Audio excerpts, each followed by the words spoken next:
Okay, good day everyone. So welcome again to another um, unboxing, not an unboxing but a review, just a quick review of another colorway of the 361 degrees Flame 4.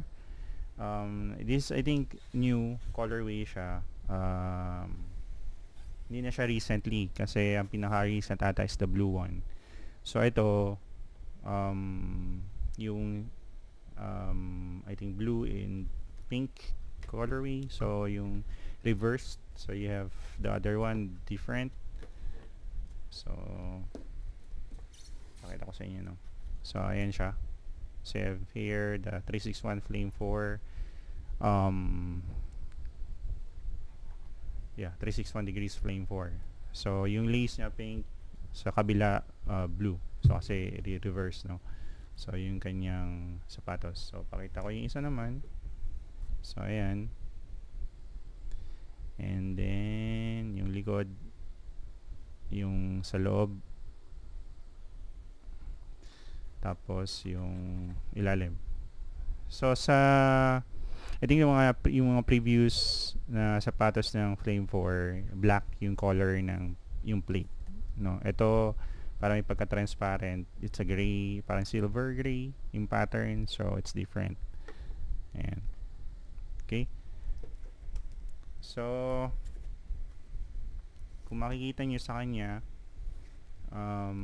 it's kumuha ulit ako nito kasi again, for me, no, so far this is one of the my best running shoes, both for just training, kung easy runs, pero best pa rin siya syempre sa mga race day, no. Para kung ayaw nyo na masayang yung ano, so you get another one, or a training shoes, no. The Flame 4 mix maybe, so yun ang kunin nyo.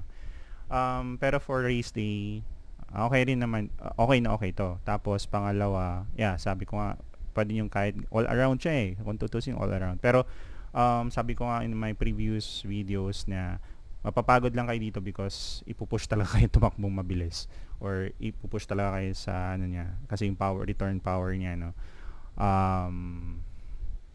Hindi kayo makaka-rest kayo, but you have this parang feel of sa ilalim na parang nakaangat yung paa nyo sa yung front, yung forefoot.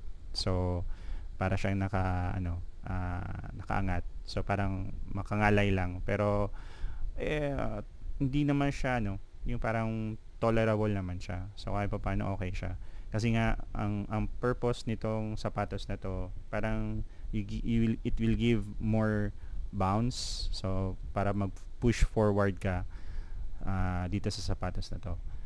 Again, this is really really worth it kasi una, syempre yun nga, no, parang kapares na siya ng mga syempre if you compare that to the brand na like Adidas, Nike, syempre 'di ba, you have that brands, Hoka, syempre ito yung mga standard.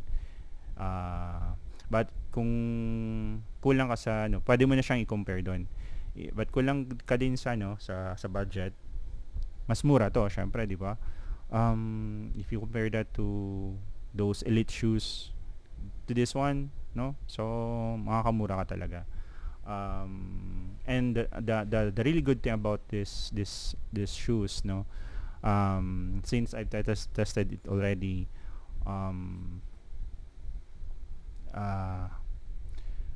durability wise sobrang lupet, no.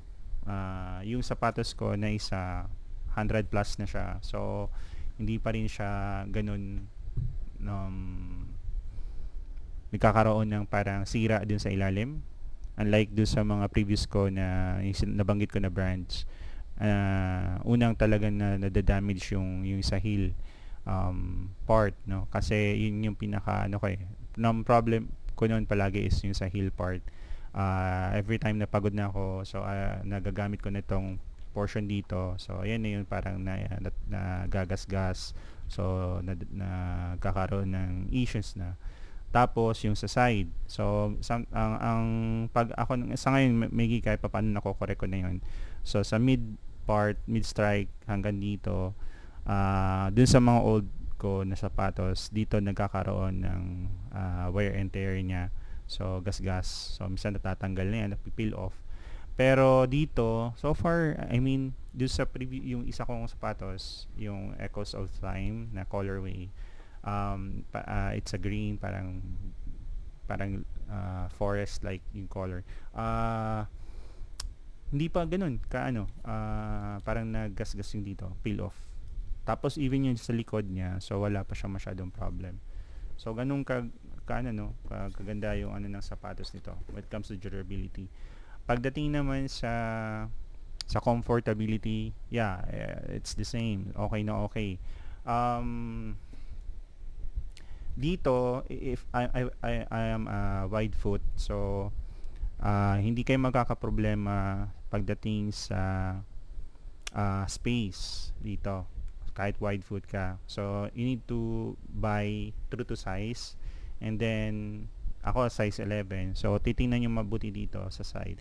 You need to loosen this up, yung lace, kasi masyadong maigpit yan, pero syempre, 'di ba? So kailangan ibagay niyo doon sa shape ng paa niyo. So luwagan niyo na lang siya.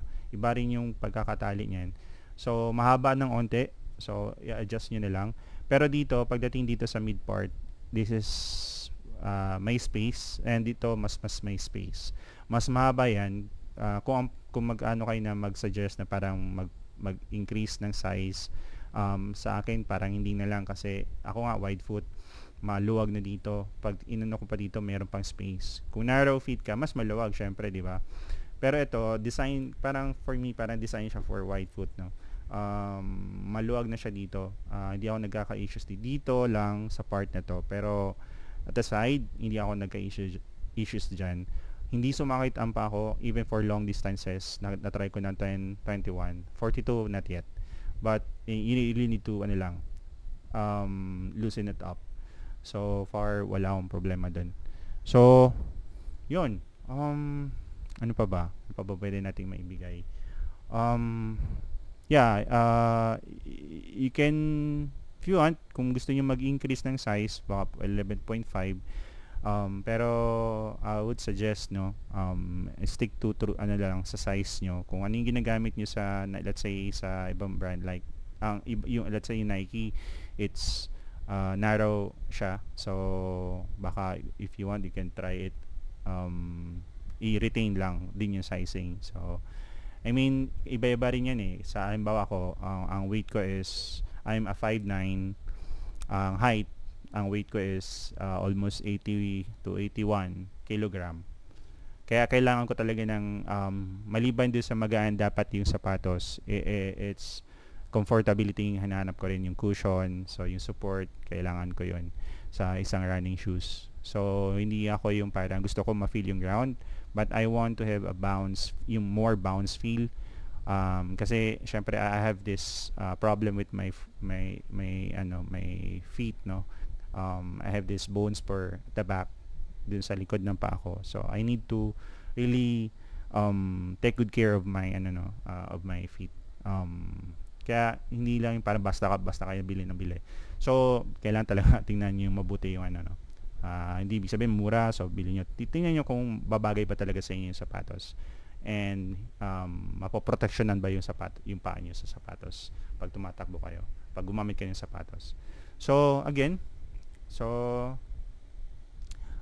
hope you learn something, no, from my quick info, again, updates on discussing about the 361 degrees. So far lang naman to, a new colorway. I already kumbaga said from my previous videos about these shoes. So ito, introduce ko lang yung bagong colorway nila na I think Sears Blue,